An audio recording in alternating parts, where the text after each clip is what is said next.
Bom, meu nome é Ricardo, eu sou sócio fundador de uma empresa que chama Dorset,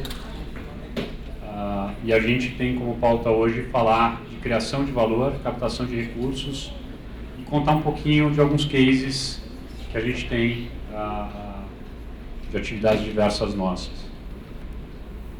Então, quando a gente deu uma olhada na pauta para o EPA de 2016, a gente encontrou que esse ano seria falado de maneira geral sobre carreira, novas formas de trabalho e gestão em tempos difíceis. Como o trabalho da Dorset, de maneira geral, aborda já novas formas de trabalho, porque a gente tem uma atuação diferente do que existe aí no mercado, e também acaba abordando também esse aspecto de gestão em tempos difíceis, porque quando a gente entra em determinadas empresas, um dos nossos principais objetivos é conseguir enxergar formas mais criativas e que tragam maior rentabilidade e maior sucesso para as empresas apoiadas. Então, novas formas de trabalho e gestão em tempos difíceis são aspectos que já fazem parte do nosso trabalho. Agora, a gente acrescentou alguns slides para falar um pouquinho de carreira, que é o primeiro item que está aqui na pauta para 2016. Bom, então, primeira coisa, quem somos, né? Antes de falar quem que é a Dorset, eu gostaria de me apresentar enquanto empreendedor, né? Porque é muito fácil a gente olhar para uma empresa e achar que as coisas nascem prontas, esquecendo do tamanho do desafio que existe até chegar lá, né? Não que a gente ache que a gente chegou lá, mas a gente chegou até aqui, né? E o que nos trouxe até aqui foi uma série de experiências individuais que eu tive enquanto sócio fundador. Eu trabalhei com análise de crédito em banco de grande porte, trabalhei no Citibank, de 97 a 99, faz bastante tempo. Depois eu fui para a Price, PwC, onde eu trabalhei com fusões e aquisições durante 6 anos. A maior parte do tempo aqui em São Paulo e trabalhei um pouquinho nos Estados Unidos. Então, de maneira geral, assessorando empresários de empresas de médio porte, indo ao mercado, ou seja, vendendo participação, seja para grandes grupos estratégicos ou para fundos de investimento. Então, isso já começa a contar um pouquinho da nossa história. Depois da Price, eu passei um tempo na Inglaterra, fui para a Inglaterra num movimento empreendedor, onde eu fui para depois ver exatamente o que eu ia fazer e acabei trabalhando com Private Equity, fazendo estruturação de transações para Private Equity, onde eu era contratado. Na verdade, a empresa onde eu trabalhava, ela era contratada, e a gente fazia umas estruturações bastante complexas de como que ia se dar as transações para que determinado fundo investisse em determinada empresa. Então, a primeira coisa, a gente olhava se ia fazer sentido. E se fizesse sentido, qual seria a estrutura de aporte de capital, dívida, participação acionária. E os fundos lá fora, durante muito tempo, usaram o instrumento de dívida enquanto uma forma de aumentar o retorno do investimento, que é uma coisa muito difícil de fazer no Brasil, porque as taxas de juros dos bancos impossibilitam que essa ferramenta seja usada. Bom, então eu fui fazer essa estruturação complexa lá na Inglaterra, olhando normalmente para empresas britânicas e apoiando fundos britânicos. Então, isso também conta bastante a respeito da Dorset. Depois disso eu recebi uma oferta para voltar para o Brasil e ser principal gestor de uma empresa familiar. Uma empresa familiar bastante complexa, com 500 funcionários, mais ou menos, uma fábrica no Nordeste, uma fábrica no interior de São Paulo e um escritório em São Paulo. E eu tinha 30 e poucos anos, era ainda bastante jovem para esse cargo e achei um desafio bastante interessante. E eu acho que é aí que fecha o ciclo do que a Dorset faz enquanto experiência passada do sócio fundador. Então, eu trabalhei com crédito, que significa como é que uma empresa capta recurso de um banco para ela financiar projetos específicos, seu capital de giro, internacionalização, assim por diante. Depois, trabalhei com fusões e aquisições, que é o mesmo ângulo do capital, então, mas não é o capital da dívida, é o capital do sócio. Então, se alguém vai investir na tua empresa, como é que é um processo de venda de participação da tua empresa, quem compraria, por quais motivos e assim por diante. só que aí eu trabalhava do lado do empresário. E aí quando eu fui para a Inglaterra, eu comecei a trabalhar do lado do fundo, olhando para as empresas, falando, será que faz sentido investir? Por que faz sentido, por que não faz? Qual taxa de retorno que o fundo pode ter determinado no cenário 1, 2, 3 e assim por diante. Então, isso fecha um pouco da experiência prévia da Dorsey, que o capital de terceiros, dívida, capital próprio, que é equity, com a visão do próprio acionista, com a visão de fora de um fundo olhando, e a gestão de fato de uma empresa de médio porte, que foi o que eu fiz quando eu retornei ao Brasil em 2010, e depois de 2 anos nessa empresa familiar, eu falei, pô, olha que legal, de repente eu consigo fazer essa atividade de gerir uma empresa de médio porte e levar ela para um outro patamar de gestão, só que sem ser um executivo dessa empresa, sem ser um empregado. Eu talvez tenha mais autonomia para fazer coisas mais ousadas e levar essa empresa para algo mais interessante. E, de fato, a gente teve sorte de conseguir fazer isso que foi imaginado lá atrás. Hoje a gente tem, chegamos até aqui, hoje a gente tem outras ambições com relação ao futuro, e a gente vai falar um pouquinho disso.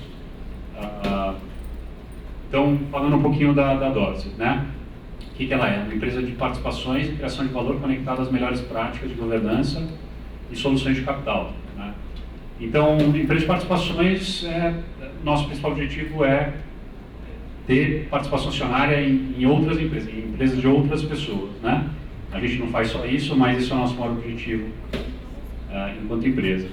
Criação de valor conectada às melhores práticas de governança. Então, criação de valor é quando você entra numa empresa que está aqui, vale tanto, você melhora a gestão a ponto de ganhar receita, ganhar rentabilidade. No ponto 2, ela ganha um delta de valor, então ela valia tanto, ela passou a valer tanto mais um delta. É isso que significa, de maneira bastante simplificada, a criação de valor. Melhores práticas de governança. Aqui é um tema interessante, porque no Brasil, governança ela é tida como aquilo que você faz quando já deu o problema, né? Então a gente olha a Petrobras e afins, e na hora que deu um problema gigantesco, vamos criar uma área de governança. Pô, já foi, né? O problema já aconteceu. Então, a gente olha a governança sob uma outra perspectiva. A gente olha a governança sobre o que de bom ainda não foi trazido. E se eu trouxer isso que de bom ainda não foi trazido, que valor que eu consigo agregar para a companhia. Então, esse é o ângulo de governança que a gente gosta de olhar. E soluções de capital, por quê? Porque, previamente à fundação da Dorsey, a experiência que veio era uma experiência de capital. Então, nosso maior foco é o foco do capital, seja ele terceiro, próprio, etc. Então, quanto à experiência internacional em transações de private equity, que diz um pouco a respeito da experiência de Londres, espírito empreendedor, isso está bastante presente na Dorsey, e time de alta performance. Por que time de alta performance? Porque o nosso ambiente não permite ter time grande, então você tem que ter um time enxuto. E um time enxuto que faz coisas complexas com um curto espaço de tempo, uma pressão gigantesca. Então, precisa ser de alta performance e não basta ser tecnicamente bom. Ser tecnicamente bom é o mínimo, você tem que saber lidar com a pressão, com todas as variáveis jogando contra, né? Atuamos com empresas rentáveis e crescentes que são referências em seus setores de atuação. Isso foi uma coisa que aconteceu com felicidade nossa. A gente não tinha isso enquanto objetivo, mas começamos a trabalhar em diversos setores. A gente vai passar um slide que mostra isso, quais setores são esses, e de maneira geral, ou a gente trabalhava com o líder, ou a gente trabalhava com aquele que tinha uma marca de altíssima exposição. Então isso é interessante, é bom para nós, mas foi sem querer. Alguns cases de empresas familiares de grande relevância, captação e marcas internacionais. Então, depois, até no final, vai estar dito lá para curtir a página no Facebook e no Instagram, porque lá tem os nossos cases. Eu vou evitar entrar muito em nome de empresas, essas coisas, mas a gente fez alguns cases internacionais legais e algumas empresas que a gente trabalha, familiares também, de disposição. Talvez eu mencione uma outra mais para frente, dependendo do tempo. Então a gente fala que a gente é um private equity empreendedor, né? É muito incomum você ver esses dois termos juntos, né? Private equity com empreendedor. E private equity no Brasil, ele tem uma áurea de genialidade, né? Alô? Esse estigma de genialidade que a gente entende que é uma grande bobagem, porque esse é um setor como qualquer outro. Empresas de private equity são empresas como qualquer outra. Então, você tem que ter uma estratégia, você tem que ter execução e você tem que estar sempre atento às oportunidades. E é isso que nos faz empreendedor, porque a gente olha muito oportunidades, às vezes a gente se envolve em coisas que talvez uma empresa super tradicional não olharia, e a gente gosta de enxergar a oportunidade onde os outros enxergam risco ou muita dor de cabeça. Outra coisa que a gente entende por ser empreendedor na Dorsett é o fato de que a gente não nasceu private equity. A gente nasceu sabendo que ia se tornar private equity, a empresa foi fundada em 2010 e a gente se tornou private equity de fato no final de 2015. Então, a gente sempre sabia que a gente seria, mas foi um caminho até lá. Isso é incomum também, normalmente os private equities nascem private equity. Então, o que a gente faz? A gente faz gestão, estruturação de projetos complexos, captação de recursos e projetos internacionais. Se a gente juntar esses 3 primeiros itens, isso aqui é basicamente o que um private equity tradicional faz, mas a gente também faz de forma individualizada. Então, por exemplo, vamos falar individualmente cada um, vai? O que fazemos? Gestão.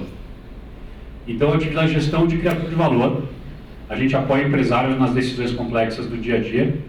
É claro que qualquer empresário tem as decisões rotineiras do dia a dia, que as questões de conta a pagar, contas a receber, tesouraria. A gente não ajuda exatamente nesses pontos, a gente ajuda naqueles pontos que exigem um pouco mais de reflexão, de metodologia técnica e assim por diante. Então, a gente participa da empresa como se a gente fosse um sócio. Ou a gente é um sócio de fato, porque a gente tem participação acionária na empresa, ou a gente participa como se fosse um sócio mesmo não sendo. Isso é uma outra questão bastante incomum nesse mundo que a gente está inserido. Porque ou a pessoa apoia enquanto sócio, ou ela apoia enquanto um contratado. A gente não se posiciona como contratado, a gente se posiciona como um decisor, da mesma forma que o sócio mesmo não sendo. Então a gente traz os números para a mesa como ferramenta para tomar de decisão, porque muitas vezes, como toda empresa ela é formada por pessoas, né? Muitas vezes as decisões elas não podem ser tomadas, ou elas acabam não sendo tomadas, porque o elemento humano acaba tomando uma complexidade maior do que deveria. As relações entre as pessoas, às vezes, ela é complicada, pode ter ou não um aspecto familiar para complicar um pouco mais. Então, o nosso truque, quer dizer, a nossa metodologia é usar o número para tirar os conflitos humanos da mesa e aí poder trabalhar de uma forma mais objetiva e mensurável. De forma geral, a gente tem relação de confiança com as empresas e empresários com os quais a gente trabalha, e muitas vezes a gente se torna mediador, como aquela pessoa, no caso empresa, a quem os acionistas recorrem para falar, olha, está acontecendo esse problema, o que você acha, né? O que você acha que eu falo, o que você acha que nós deveríamos fazer? Então a gente acaba fazendo um papel de mediação, que é algo que nós não imaginávamos que seria o caso, mas é bastante importante no nosso trabalho. A gente tem tido algum sucesso em ser mediador. Então, fazendo referência à pauta do EPA 2016, a gente entende que a gestão ou criação de valor é um trabalho importante em gestão em tempos difíceis, porque para você fazer um change management, ou fazer um processo de mudança das atividades ou da cultura da empresa, ela exige um trabalho complexo, que não é simples, que não é rápido, porém é um trabalho que permite que a mudança aconteça.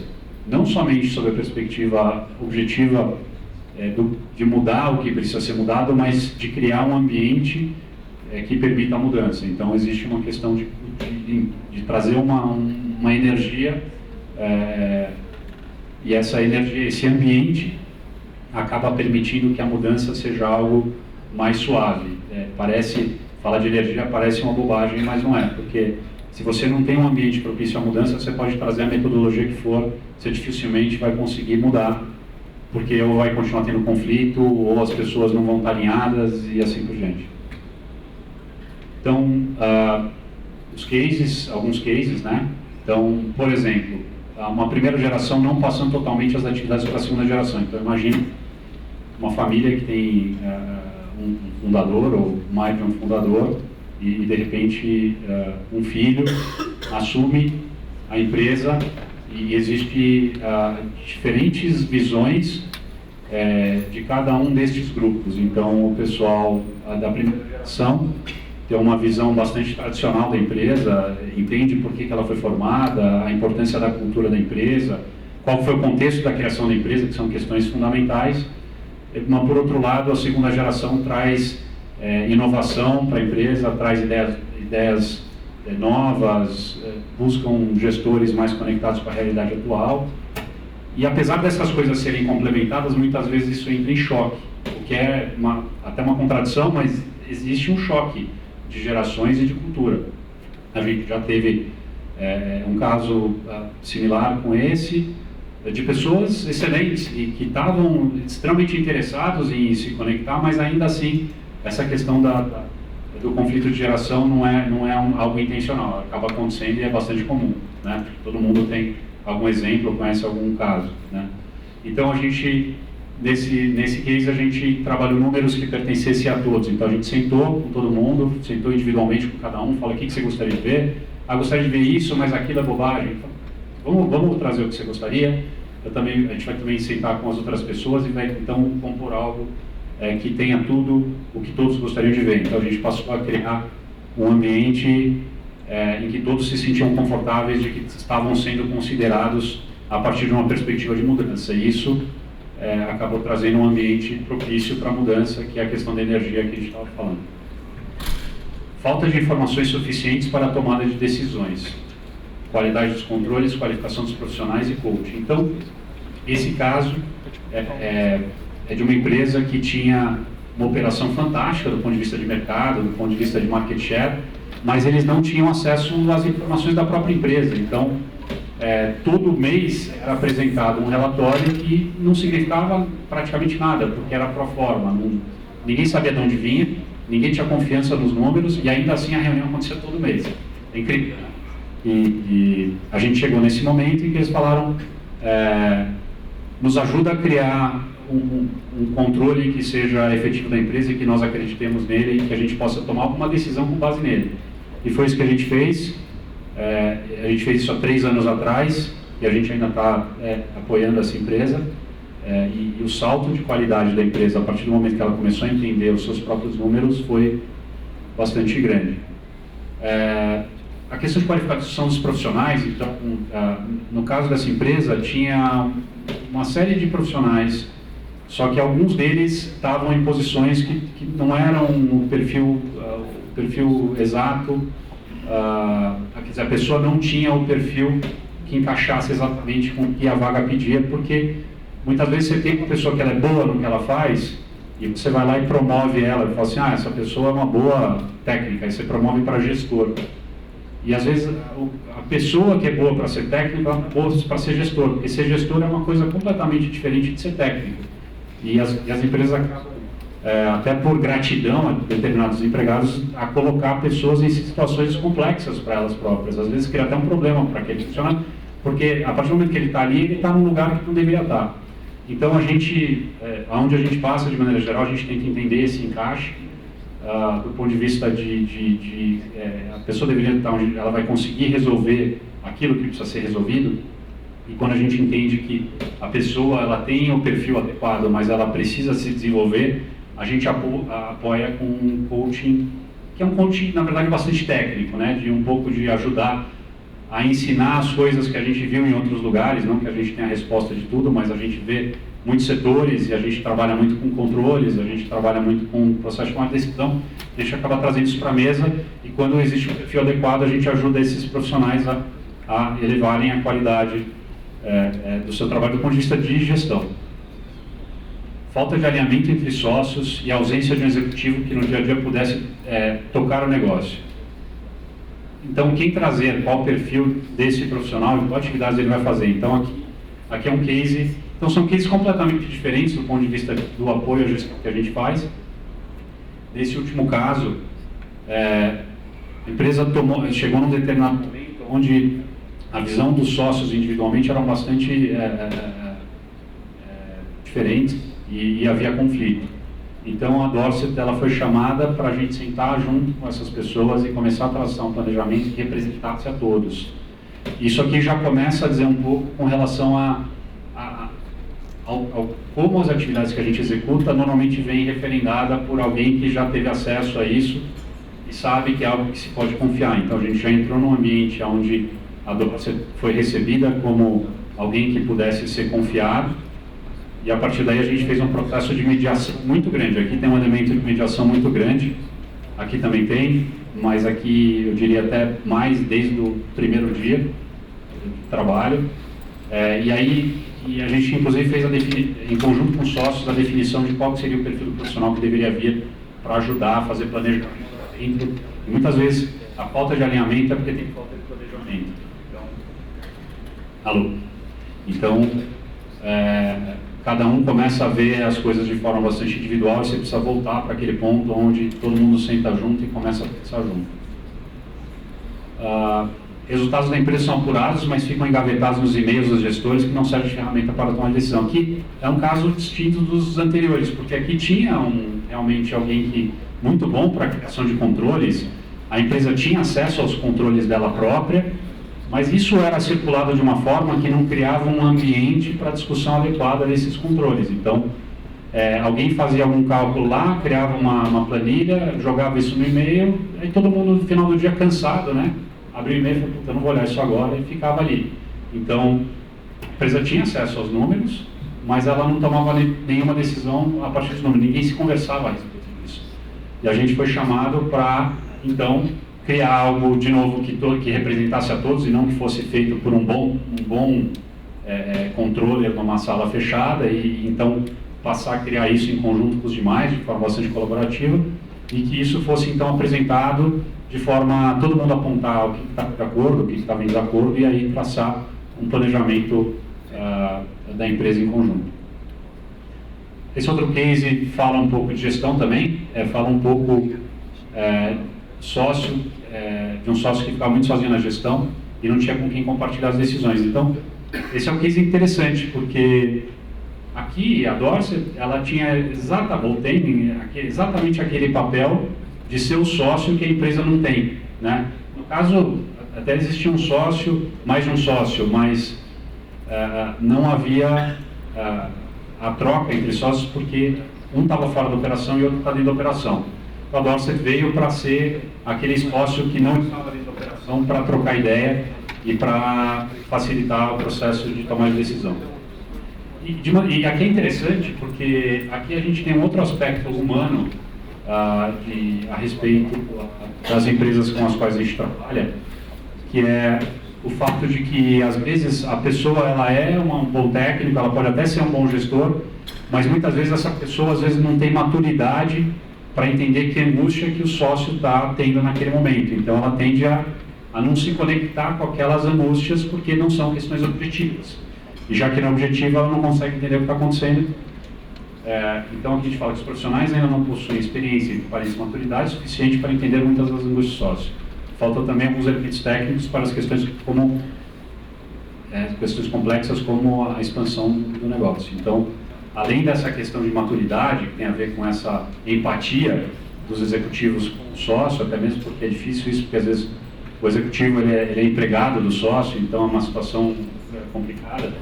Além disso, também falta elementos técnicos para uma tomada de decisão que não seja a tomada de decisão do dia a dia. Então, às vezes, são ótimas, super bem qualificadas para fazer o contas a pagar, o contas a receber, a tesoura, ou o arroz com feijão.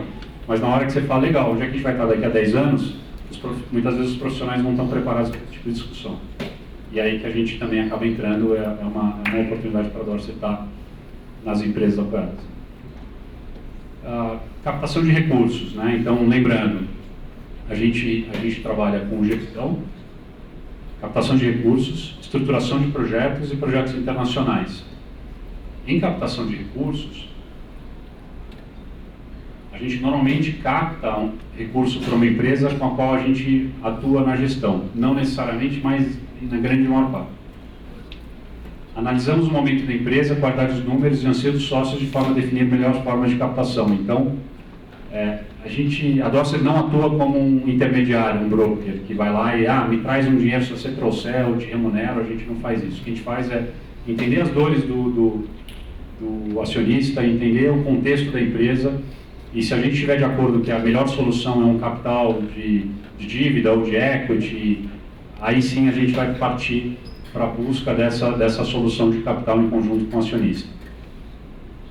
De forma geral, existem opções diversas aí de dívida e de equity, né? Então, dívida, a gente pode lembrar aí da dívida tradicional, que é a dívida de banco comercial, então, capital de giro ou qualquer dívida que o empresário, no final do dia, recorra ao banco de relacionamento dele, fala, bom, quais são as dívidas que eu tenho disponíveis, então eu vou tomar essa hoje. A gente não lida com esse tipo de alternativa de dívida, porque é algo do dia a dia bastante rotineiro. A gente lida com dívidas que têm a ver com fomento, mas em especial a gente gosta bastante daquelas relacionadas com inovação, porque como a gente trabalha com criação de valor na Dorser, que é a empresa se reinventar de certa forma, né, ela conseguir atingir um patamar diferente do que ela está hoje, ela normalmente, para fazer isso, ela precisa inovar, ela precisa criar algo novo que traga ela uma receita adicional e mais rentabilidade. Por isso que a gente gosta dessa opção de dívida de inovação. As opções de equity são diversas, né? Então, e a gente, de forma curiosa, a gente acabou trabalhando com cada uma dessas que estão aqui, pelo menos. Então, quando a gente fala de equity, é a participação acionária, né? Então, isso aqui, a dívida é capital de terceiro, né? O equity é o capital próprio, é a participação acionária no balanço ali. Mas se alguém investe na minha empresa, então o capital é de terceiro. Não, a partir do momento que ele entrar na sua empresa, ele virou teu sócio, o capital é próprio, não é de terceiro. Então aqui, com relação a equity, a gente já trabalhou com um aporte de pessoa física, a gente tem cases de negociação com players estratégicos e com fundo de investimento. Inclusive, nós nos tornamos um fundo de investimento recentemente. Então, falando de case de captação de recursos, a gente fez um processo para captação de dívida para inovação para a primeira máquina de corte a laser do país, com um projeto de 10 milhões de reais. Fizemos um investimento, fizemos a viabilização de investimento para um plano de expansão de um negócio, ampliando em nível nacional, e 12 milhões, isso aqui foi investimento pessoa física. Viabilização de investimentos, etapa inicial de expansão nacional na ordem de 40 milhões, aqui já teve uma estrutura um pouco mais complexa de aporte, aqui equity também. Diversos projetos de discussão para financiamento por meio de dívida com prazo e taxas incentivadas fomento. Quando a gente fala de fomento, no Brasil é uma situação bastante complicada, porque as instituições de fomento no país, independente de questão política aí, sem falar de A ou de B, no país existe uma questão relacionada com política. Então, as instituições de fomento muitas vezes têm indicado para o seu cargo de presidência alguém que representa o governo. Então, existe uma série de assuntos que saíram na mídia e que dão a impressão de que essa alternativa de fomento é uma alternativa meio complicada, que remete a fazer rolo. E a nossa experiência é que, mesmo que exista uma série de notícias que remetem à diretoria dessas instituições de fomento, presidência, quer que seja, se é verdade ou não, a gente não pretende entrar no mérito, mas o que a gente pode dizer é que quando você está falando com um analista de uma instituição dessa, de um BNDES, de um FINEP, as pessoas são extremamente sérias, elas são extremamente dedicadas. Se você mandar um formulário que não tem uma informação que deveria estar lá, ele não vai aceitar. Se você mandar o e-mail na data errada, ele vai brigar contigo. Então, assim, existe um preconceito com relação a BNDES, por exemplo, que acho que tudo bem, pode ter motivo de existir no topo da organização, mas quando a gente fala dos analistas, eu queria dizer que eles são extremamente sérios e já brigaram com a gente muito por não ter um formulário preenchido do jeito certo, ou o que quer que seja, porque eles defendem a instituição de verdade. Cases de captação de recursos, mais cases, né? Então, a gente tem uma negociação que está em andamento de um líder internacional de nicho interessado num grupo nacional de médio porte do mesmo nicho. Então, aqui é uma negociação internacional de um grupo bastante grande e que vem com a força de um grupo grande, e daí a gente tem que não só apoiar o processo do ponto de vista técnico, mas também do ponto de vista psicológico, porque na hora que uma empresa é abordada por um grande grupo, a gente tende a estremecer enquanto empresa, e o papel da Dorsett é trazer força à empresa que está sendo abordada, levar esse processo adiante da melhor forma possível. Outro case de negociação com um grupo nacional, com ações listadas em bolsa, com interesse de aquisição de grupo, empresa especialista em setor complementar. Então aqui não é um case mais de empresa internacional olhando para o Brasil, é um case de uma empresa listada olhando para uma empresa não listada. E são casos diferentes. Aqui você tem uma força muito grande, onde a empresa chega colocando uma pressão gigante na empresa de médio porte, o grupo internacional na empresa de médio porte. Aqui é diferente. Aqui é um grupo com ações listadas em bolsa, então que significa que a todo momento eles têm que estar soltando relatórios a respeito dos resultados e do planejamento. Então, a negociação aqui tem um timing curioso, em que você tem que se adequar ao momento e dessa empresa listada. Nesse outro case, a gente não está citando nomes por questões de confidencialidade, apesar de um outro projeto, alguns, na verdade, já terem sido finalizados, a gente não se sente confortável de abrir detalhe, porque é a vida de um empresário que a gente apoia e a gente se sente responsável por não dar informação mais. Nesse último caso, essa é uma transação que não fechou, que a gente recomendou que não fechasse, negociação com um dos maiores players mundiais no setor, que abordou uma empresa de forma bastante agressiva, e a gente tinha como papel finalizar a transação. E se a gente finalizasse a transação, a gente seria incentivado por isso, a gente seria remunerado por isso. E aí a gente, de forma contraditória, sugeriu que não fechasse a transação, porque isso não seria benéfico para a empresa e, no caso, para a família que estava sendo abordada para venda. Então, isso um pouco a respeito da atuação da Dorsett. A gente é uma empresa que lida muito com número, lida com recurso, mas a gente tem uma questão dos nossos valores bastante forte, e é isso que faz com que a nossa relação com os empresários a quem a gente apoia seja tão forte, tão próxima.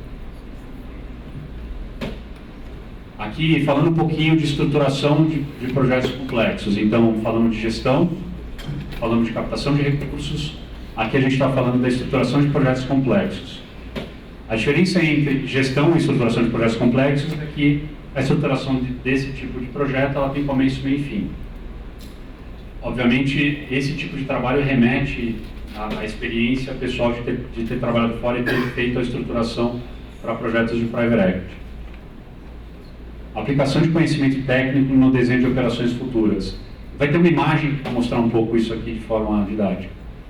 Capacidade de enxergar algo que ainda não existe e discutir de forma objetiva. Então, quando a gente fala de uma empresa de médio porte, que são as empresas de médio ou médio-grande porte, que são o tipo de empresa que a gente trabalha, os profissionais que lá trabalham, eles são normalmente muito bons para fazer a rotina, mas na hora que você fala de alguma coisa que não existe, isso tende a dar pau. A pessoa fala, peraí, não sei do que você está falando. Não, estou falando de um projeto, ok, mas o que você quer que eu faça? Eu não quero que você desenhe, mas como é que eu vou desenhar se eu não sei como é que é? E a pessoa entra num loop. Então a Dorsett, ela entra naquele momento em que a equipe já não está dando conta de falar de um negócio que é difícil de enxergar. Criação de cenários para entendimento dos possíveis resultados a partir de diferentes premissas. Então, se você não está desenhando uma coisa que você não conhece, a melhor forma que você pode atuar é ter diferentes cenários. Porque se você não sabe como é que vai ser, em vez de você vai chutar uma vez, chuta 4. experiência com projetos similares de outros setores para trazer para a mesa. Então, o fato de que a gente já desenhou alguns cenários e alguns projetos e muitos deles se concretizaram nos dá a confiança de que quando a gente está desenhando um novo, a gente não está fazendo uma loucura. Assertividade a partir de cases pessoais do da Dorsey.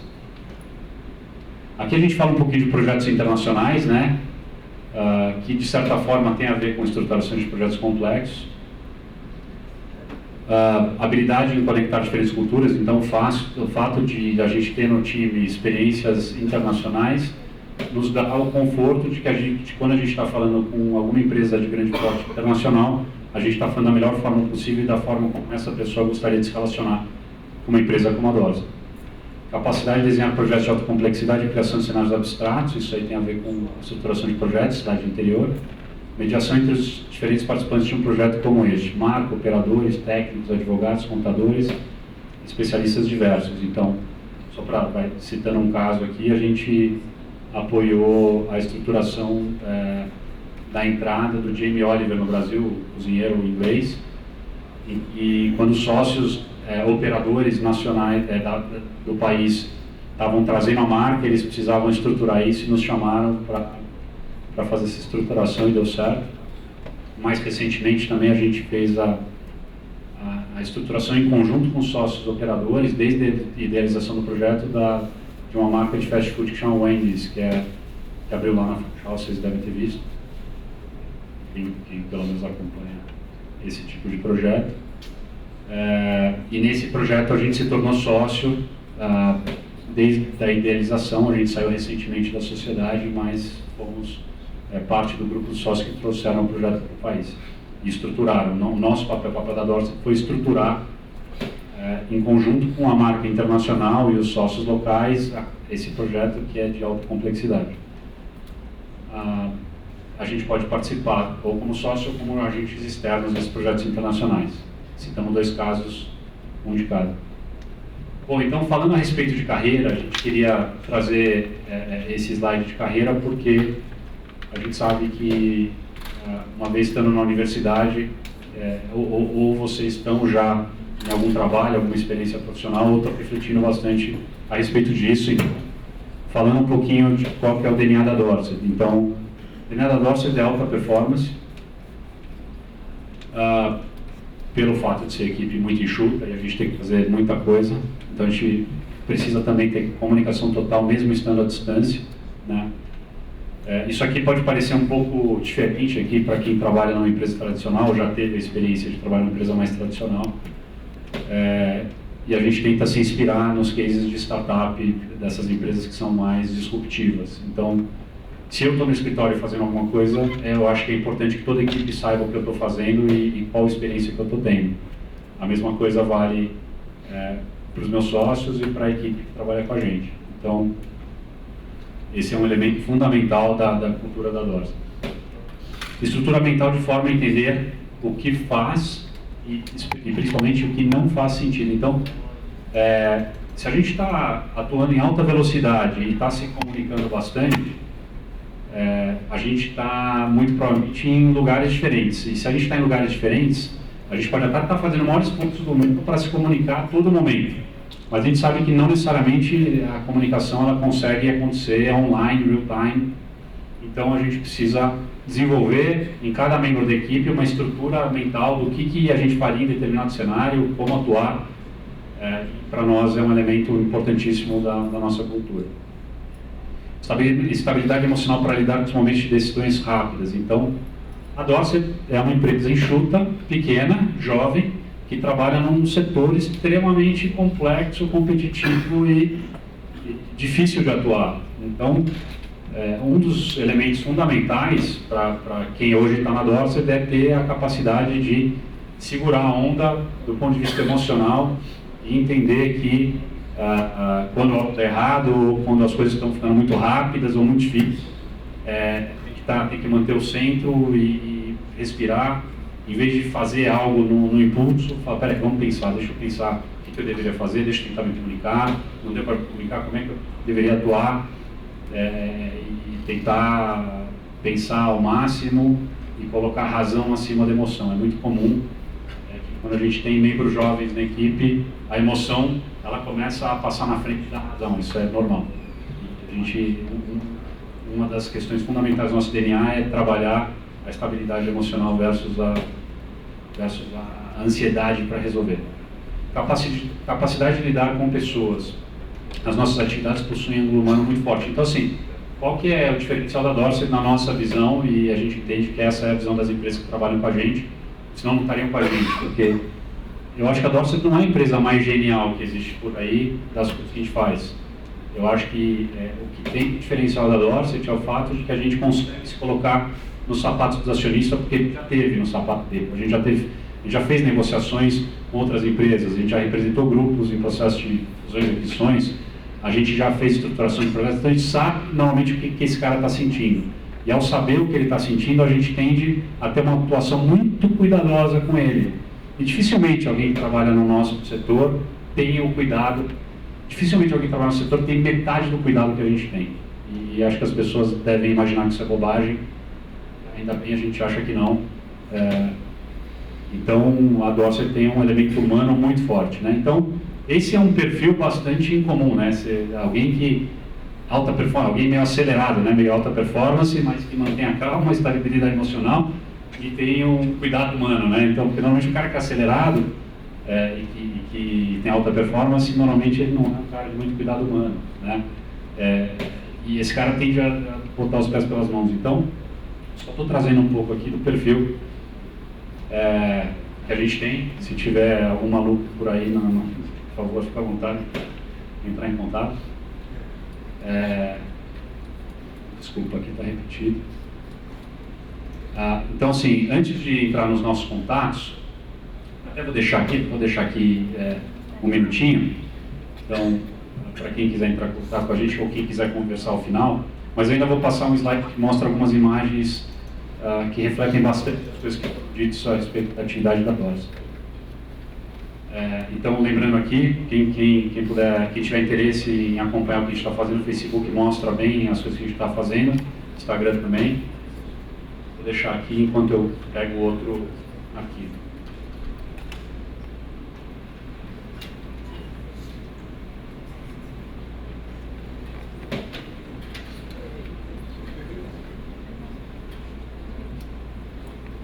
Vitor, eu preciso te devolver depois. Pendrive. Legal. Esse aqui.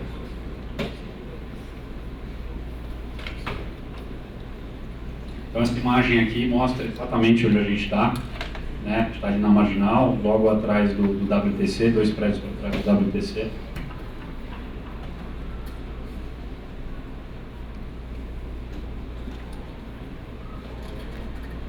Esse slide aqui fala de uma forma mais genérica qual que é a atuação da Dorsey, né? Então quando a gente fala de criação de valor, necessariamente para você criar valor você tem que destravar um gargalo invisível, tá? Alguma coisa, às vezes não é tão invisível, às vezes ele é visível que tal coisa, que tal atividade não está sendo executada e que a gente não está conseguindo fazer algo, mas a gente às vezes não sabe o porquê daquilo, né? Por que a gente não está conseguindo fazer? Não, porque não tem tempo, porque eu não consigo parar, na verdade, ou está faltando elemento, ou está faltando pessoa especializada para fazer aquela atividade, ou a ordem de prioridade está invertida na empresa. Então, o que a gente busca fazer é entender que gargalos invisíveis seriam esse e trazer uma visão de longo prazo para a empresa a partir de agora, de forma de maneira bastante objetiva. Muitas vezes, as empresas que a gente acaba encontrando, elas estão num dilema, não sei o que fazer porque a atividade já tomou uma complexidade tão grande que eu nem sei se eu vou para a direita, para a esquerda, sigo em frente. Então, o que a gente acaba fazendo de novo, tendo esse cuidado de se colocar no lugar do acionista e entender a dor que o cara está vivendo e, a partir dali, propor as soluções mais, de novo, sob a perspectiva do ângulo dele. Que, normalmente, agentes externos não têm esse cuidado, ou não têm a capacidade de fato, se colocar nos sapatos do cara. Esse aqui é um slide que fala da nossa inteligência financeira, como a gente chama, né? Que são as estruturações de projeto. Então, eu acho que ela é bastante didática, no sentido de que alguém vira e fala, olha, eu quero pensar num projeto que ele é assim, assim, assado, tem a fase A, B, C, é de cada fase de um determinado tamanho, e a partir dessas inscrições a gente consegue traduzir isso em um projeto que possa, de fato, se refletir em algo que se concretiza no mundo real. E não, a gente não é consultor, vai e faz algo que vai se avaliar no momento, mas não necessariamente integrado na operação. Tudo que a gente faz é absolutamente integrado no mundo real daquele empresário. Esse slide é bastante interessante porque é bastante representativo de como, às vezes, o empresário está se sentindo, né? Está se sentindo meio... Ele está de mau humor, ele não sabe muito porquê, mas é porque as coisas estão bagunçadas, meio sujo, tem uma nuvem preta em cima da cabeça do cara.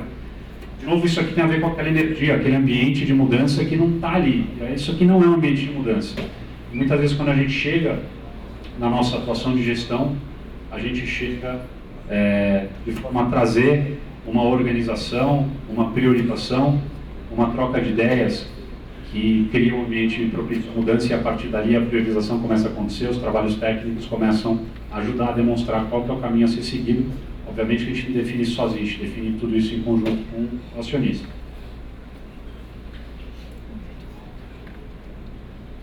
Esse é um slide que fala da conexão que a Dorsett faz em diversos ângulos. Então, às vezes a gente faz uma conexão entre a linguagem de um investidor e a linguagem de um empresário, que são completamente diferentes, ou a mentalidade de cada um deles. Às vezes essas pessoas se falam diretamente e começa a dar um atrito muito grande porque elas não se entendem. Um outro exemplo desses mundos que a gente acaba unindo é o mundo de, por exemplo, primeira geração versus segunda geração, ou uma empresa internacional com uma empresa local. Então, a Dorsett, de novo, trazendo esse elemento vai dar empatia, de se colocar no lugar de cada um dos lados e permitir que isso aconteça não como um intermediário, mas como um agente de elemento humano com profundidade técnica para fazer acontecer. A gente não só compreende, a gente faz acontecer em conjunto. Aqui conta um pouquinho dos setores com os quais a gente trabalha, e alguns não trabalham mais, mas tiveram mais experiência. O industrial, esportivo, inclusive futebol também, alimentação fora de casa, vestuário, marcas internacionais. A gente hoje atua com a empresa de segurança chamada Belfort, construção civil, distribuição, empresa grande de distribuição, processo de venda, call center foi captação de recursos, resíduos sólidos para gestão, e está faltando alguns outros setores, como cosméticos, gestão de frotas de carro, armazenagem. Aqui esse slide fala um pouquinho da experiência internacional. Então eu tive essa experiência no Reino Unido e nos Estados Unidos do ponto de vista profissional, e a gente fez questão de trazer isso para a mesa para a Dorsett, porque a gente entende que é um diferencial bastante grande. Não somente ajudou a gente a fazer alguns projetos internacionais que a gente já fez, mas também nos ajuda a estar conectado com melhores práticas internacionais. Então a gente é próximo dos setores, dos governos desses países. Todo país desenvolvido como esse, né, Reino Unido, Estados Unidos e Singapura, eles têm um braço de investimento e de apoio a trazer novos negócios para os países deles ou levar negócios para o Brasil. A gente está muito próximo deles, de maneira geral. Então, na Dorsett a gente entende que o empresário carrega um fardo muito grande, às vezes não consegue ou não pode dividir esse fardo com os seus empregados, porque a relação entre eles não permite esse nível de intimidade. Ou até mesmo porque existe algum conflito entre os sócios e que faz com que cada um dos sócios carregue o seu próprio fardo, a sua própria pedra. Então, o que a Dorsett tenta fazer? De uma maneira, trazendo as questões técnicas, trazendo as questões humanas, as questões de mediação internacional, melhores práticas, governança, é ajudar, então, esse empresário a carregar essa pedra.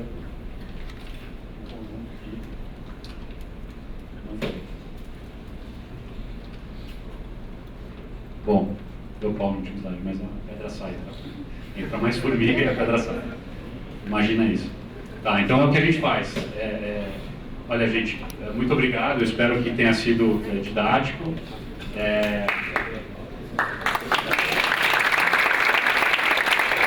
Só uma informação, a gente tem aqui meu sócio Fernando, que ele é filho da PUC, tá?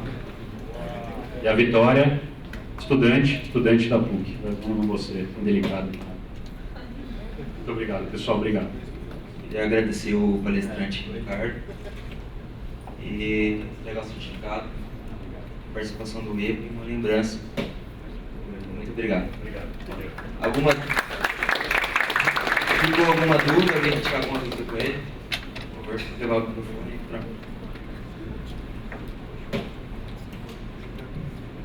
Boa noite. Achei legal a filosofia de vocês, né? Baseado na empatia. Eu queria saber como que é feita a prospecção para a captação de recursos por meio dos recursos disponíveis e avaliando, claro, o potencial do mercado. Se é possível você citar um case? Um case de captação de recursos, como é que a gente faz? Exato. Como você faz a prospecção do mercado? Primeira coisa que a gente faz é tentar entender o contexto. Se você quiser ficar com o microfone, se você não entender, mas a primeira coisa que a gente faz é tentar entender o contexto que aquela empresa está inserido, o momento dos sócios e os anseios deles.